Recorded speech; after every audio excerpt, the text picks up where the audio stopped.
What up, everyone? It's your man Xman87 here, bringing you another Marvel Legends discussion video. And what I have for you today is we'll be talking about the status of the HasLab Marvel Legends Giant Man. So before we get into everything, if you could please leave a thumbs up, like rating on the video, it'll help show your support for my channel, and I greatly appreciate it. Now, with that said, let's talk about it. The Marvel Legends HasLab Giant Man. Is it in limbo? And the obvious answer is yes, it is. At 55% funded with 18 days left, it's pretty much going to be a hit or miss from here on out. And those negative thoughts will creep in for those that backed or are looking to back it. And I just think that, to be honest with you, it should have funded by now. It should have funded by now. This is not to start a negative campaign or anything. I am just kind of baffled by it because I look back at the Transformers Victory Saber HasLab, and that was about, I want to say it was like 175, 180 maybe, around that price range. And it funded. Just blew the numbers out of the water with about 26,000, I want to say. Then for the following year, Deathosaurus was about the same numbers. My point is that the HasLab Giant Man should have funded by now because he is a household name in the Marvel Universe. Whereas the Victory Saber and Deathosaurus, they're not household names in Transformers. And I back those HasLabs. Those are not known characters, really. I mean, only hardcore lore Transformer fans know them, and they're not even essential to a Transformers collection like Giant Man is to a Marvel collection. Because when you look at household names, you look at, you know, Optimus Prime and Megatron and, you know, the main Autobot Decepticons, and you know, Victory Saber is like, you know, those guys are from an anime universe. They're not needed to have a complete, essential Transformers collection. Giant Man is one that is essential to have in a Marvel collection. Your Avengers mainly, you know, he is a household name because he is a founding member of the Avengers. You know, I laugh at people that say he's not an A-list character. You don't know your shit. He is an A-list character because when you look at Marvel's titles, their main three titles are Spider-Man, X-Men, and Avengers. So when you have a character that's featured in one of your main titles, and when I say featured, I mean those that are consistently showing up on main title covers and heavily involved in storylines and not just some guest appearance, you're an A-lister. And even more of a reason why he's an A-lister because he's a founding member of the Avengers, one of their top 3 main titles. So that's where it's baffling me. How are no-name characters like Victory Saber and Deathosaurus that are not needed for a complete Transformers collection, not even near an A-list caliber when it comes to stardom power for that franchise, gets funded and blows the numbers through the roof, yet Giant Man, who is needed to complete a classic Avengers team, is struggling? All 3 of these are within the same price range of each other. He's a little more than halfway there, but he should have been funded by now, and it is not looking good. So what's holding it back? I don't know. I'm right there with you guys. I do not know. We thought at PostCon they were going to push things to keep things enticing, revealing characters revolving around the Giant Man character, like a Yellow Jacket, like a Wasp. And all they did was reveal he's going to have white antennas. Now, did the white antennas keep things enticing? Apparently so, because after that, it got about 600 more backers, I want to say, with the white antennas. It's funny, but if it didn't get revealed, if those white antennas didn't get revealed, we're probably looking at just 5,000. It's funny what white antennas did there.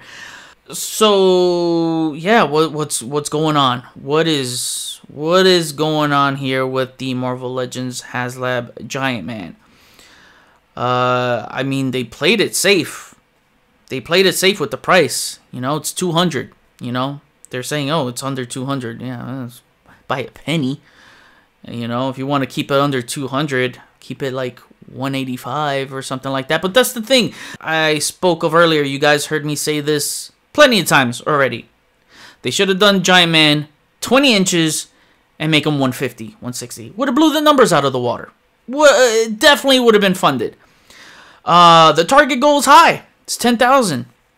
Shouldn't have been 10,000. Should be 8,000. And 8,000 would definitely, if we were standing at 55.38 right now, as we are today, and the target goal was 8,000, be like, yeah, it's going to fund. It's going to fund. Because on the last day, I do see a 3,000 spike jump in numbers. But 10,000 is just, it's too high. Now, if he was 20 inches and was 150, oh yeah, they would have surpassed 10,000 easily. But they're going to have to move the needle somehow. You know, post-con, they didn't reveal a classic Wasp. We all suspected somehow, some way, that we were going to get a classic Wasp reveal and a Yellow Jacket reveal. But we didn't get any of that. Now, New York Comic Con is coming up next week. And if they don't reveal a classic Wasp or a classic Yellow Jacket, then what the hell, right? What are we doing here? What's the point of this HasLab Giant Man if you're not going to help push the HasLab numbers with characters that'll likely increase those sales, and having characters revolving around Giant Man will definitely help. If a classic Wasp, or a classic Yellow Jacket isn't revealed at New York Comic Con next week, I don't know. I really don't know. And when I look at last year New York Comic Con, they only had like one reveal, really, right? It was, I think it was just a Black Panther Shuri, and maybe some of those characters in the Black Panther movie wave, but that was about it. Nothing else. So let's say a classic Wasp or a classic Yellow Jacket don't get revealed at New York Comic Con. This made me think back when they didn't reveal these characters at PulseCon. I'm thinking, are you thinking that they might keep those characters as a back pocket?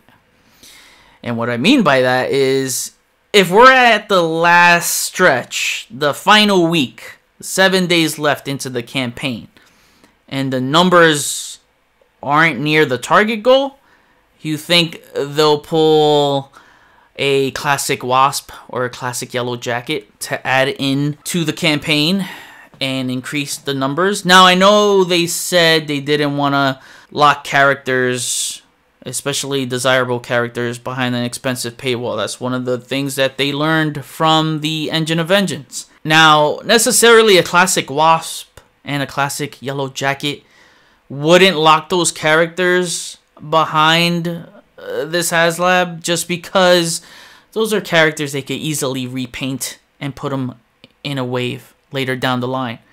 And what I mean by that, let's just say they add a classic Wasp into this HasLab Giant Man. Have her with the black and red, but give her some blue shading. And then the retail version doesn't have to have that extra blue shaded deco.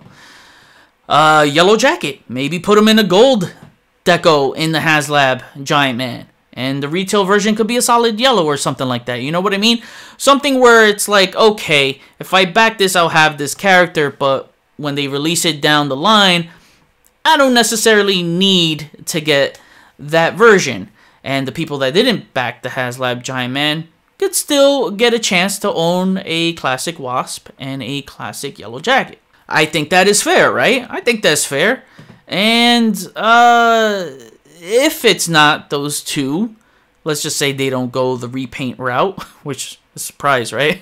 Surprising they don't go a repaint route. They should throw in a 6-inch Giant Man figure, at least, to have a figure that you can somewhat get a growing effect. And that 6-inch figure better have an alternate head, because one has to have white antennas and the other one has to have a black antenna. So, I mean, I think they kind of shot themselves in the foot if they didn't think of that.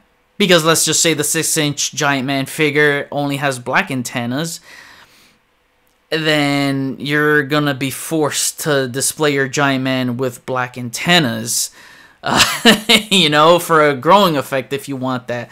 Best they do white antennas or just a swappable option, because then you have the Toy Biz Marvel Legends Build-A-Figure that had the white antennas, so it would just make for a better growing effect on display. So the best thing they could do right now is just throw in a 6-inch Giant Man figure matching the costume of the HasLab Giant Man.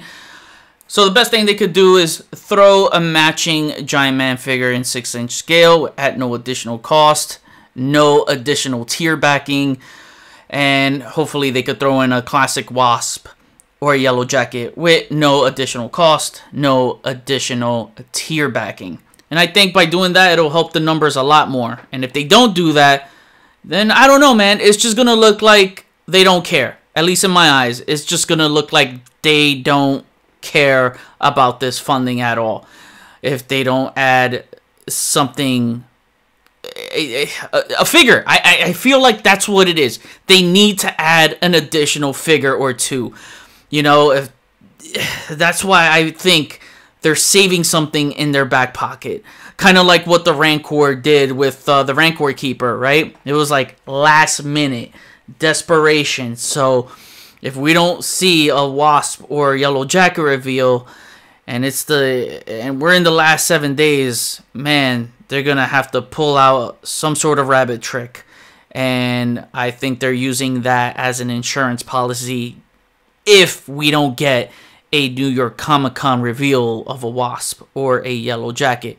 And again, if that doesn't happen, then it truly shows that they don't care. And to add to that, the tiers might not even happen. So even if this does get funded at 10K, we might not get that zombie head or the scroll head. I don't care about the zombie head. I care about the scroll head more, mainly because that's why I backed 2, to have a Skrull Avengers team I'm building on. I was on Displaying Model Behaviors live stream talking about the possibility of a scenario where let's say the HasLab Giant Man does get funded, right? Let's say if it hits the 10,000 mark, let's just say 10,050, right, as an example. And then you have 60-something backers back out because they're not going to get, or however many backed an extra Giant Man, just back out because they won't get the scroll head, as their intention was to have a scroll army to build on. Then they're under 10,000, then what? Are they going to say, oh, sorry, well, you know, last minute changes, this many people back out, we're under our target goal, therefore we can't move forward with the campaign. Especially after announcing we can move forward with the campaign hitting 10,000 if they were to hit it, right? I don't think that'll happen. They'll just make themselves look extremely bad if that happens, because they need the Marvel Legends HasLab to be a success. They don't want another Marvel Legends failing HasLab.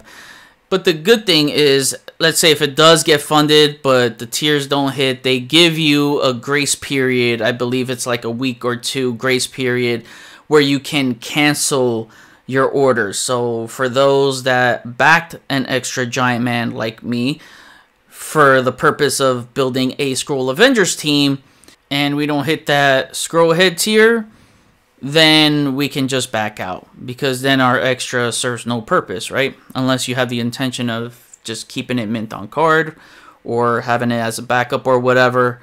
But if that was the main purpose of getting your extra for a Skrull Avengers team, then you're pretty much good to go and canceling that and just have the one Giant Man be on your Avengers display.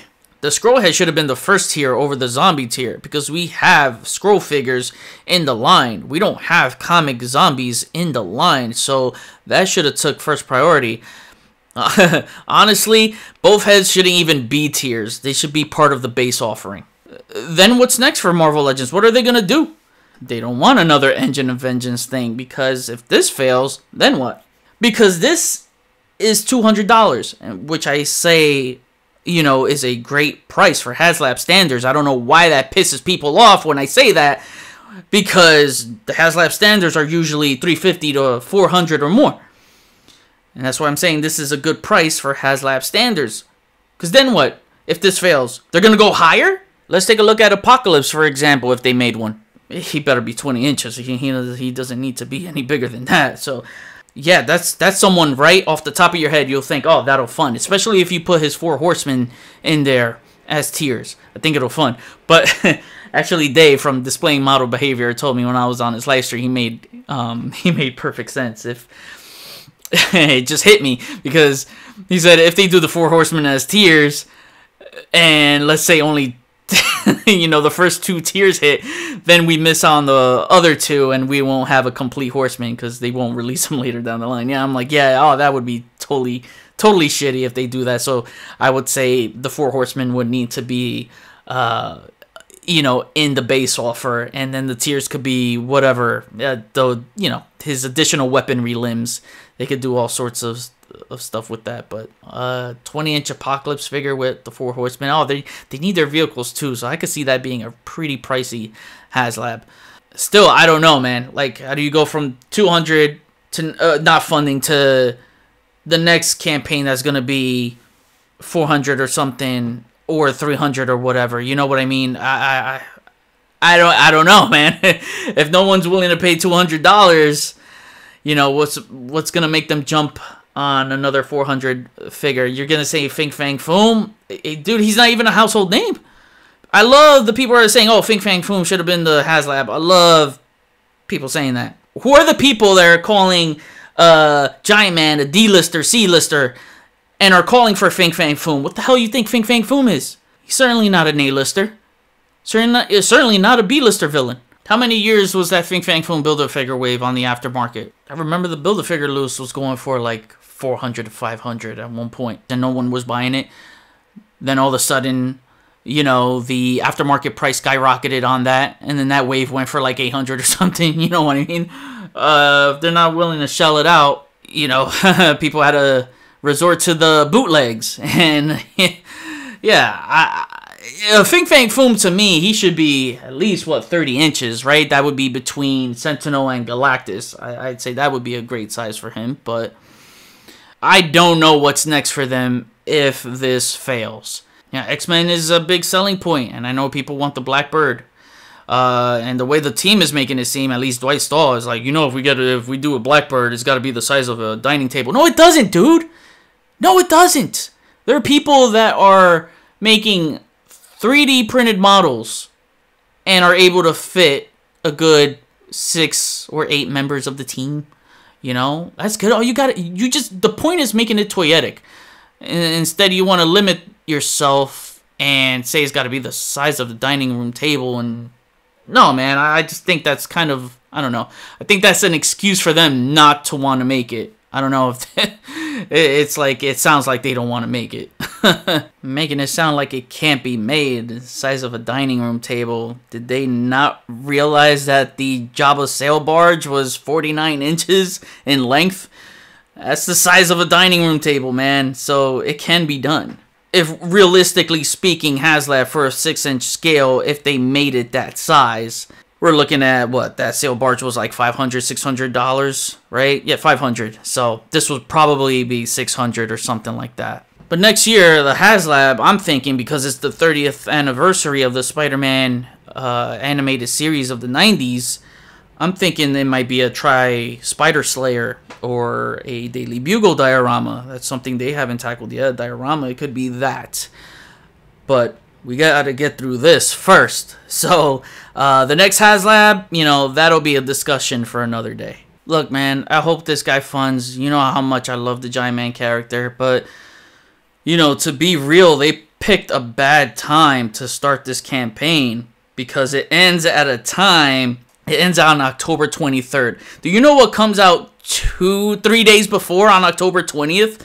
Spider-Man 2 PS5. And there are a lot of collectors who are gamers, like myself.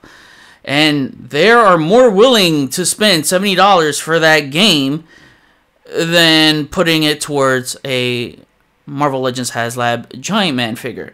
Also, the Spider-Man 2 Collector's Edition, where you get 19 inches of Venom, is about $200-something, right? I think with taxes, it came out to like $240-something for me.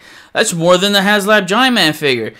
And if you don't think that's gonna sell, yeah, it's gonna sell, because the first collector's edition and just the game in general from Spider-Man 1 PS4 sold over 33 million copies, man. So yeah, it's coming at a bad time. It's too close to the holidays, so they have that working against them. Their HasLabs offered in the summer, like Sentinel and Galactus, proved to work better for them.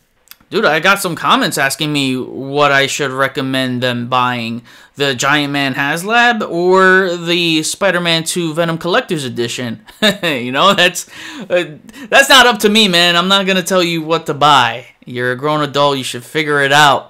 Because I don't want to tell you to buy this thing and then you get mad and you're like, oh, I should have bought the other thing. So you're on your own there. So yeah, you got that working against them. And also, don't forget, speaking of Spider-Man 2 PS5, don't forget to enter my giveaway for Spider-Man 2 PS5, or I'll be giving out a copy of the Deluxe Digital Edition that will carry 10 original suits designed by Insomniac Games. So I'll have a link to those videos below in the description where you can enter the contest. And I'll announce the winner of the giveaway on October 20th when I do my unboxing video of the Spider-Man 2 PS5 Venom Collector's Edition. That way the lucky winner will be able to play it on launch day, and it's going to be one hell of an exciting day, man. I cannot wait for that game. So it's going to be a battle for the inches, man. It's going to be 24 inches of Giant Man for $199.99 versus 19 inches of Venom for $229.99. So yeah, I think we figured out what's the missing recipe for this HasLab Giant Man. They need to add an extra figure somehow. It's crazy how hypocritical we can sound in this hobby, because in the past collectors would say, stop adding figures as tiers, you're locking characters behind an expensive paywall, and now we get a HasLab without figures as tiers. And, you know, many collectors are saying, oh, why aren't there any figures as tiers? Yeah, man, I feel that. Extra figures does indeed boost these HasLab projects. And if they do it like I mentioned earlier, like when I use the Classic Wasp and Yellow Jacket having different decals as an example, then it's a win-win for us collectors, because nothing will be locked. We'll still get Classic Wasp and Yellow Jacket for those that backed the HasLab Giant Man, and for those that didn't, they don't lose out on those characters because they'll still be able to get them at retail. And these are repaints I approve of because it's a win-win for us. And that's the most important thing right now as to where we stand on the HasLab, is giving us that win-win scenario. But who knows, man, this could be a really slow build, and in the last week they just kill it with numbers and it gets funded. But right now they need to cook an extra meal in order to get many of us to bite. But let's see, only time will tell, and hopefully things turn out for the better. Now I kick it back to you. Do you think the HasLab Giant Man will fail, or will it make a surprise comeback? What do you think it needs in order to get more people on board? Comment below, let me know, we'll chat about it. Thank you for watching today's episode. Please follow me on Instagram if you haven't already at xman87. Hit the notification bell so you always know when my latest videos are up. Share and subscribe if you're new. See you on the next video. Peace, peace.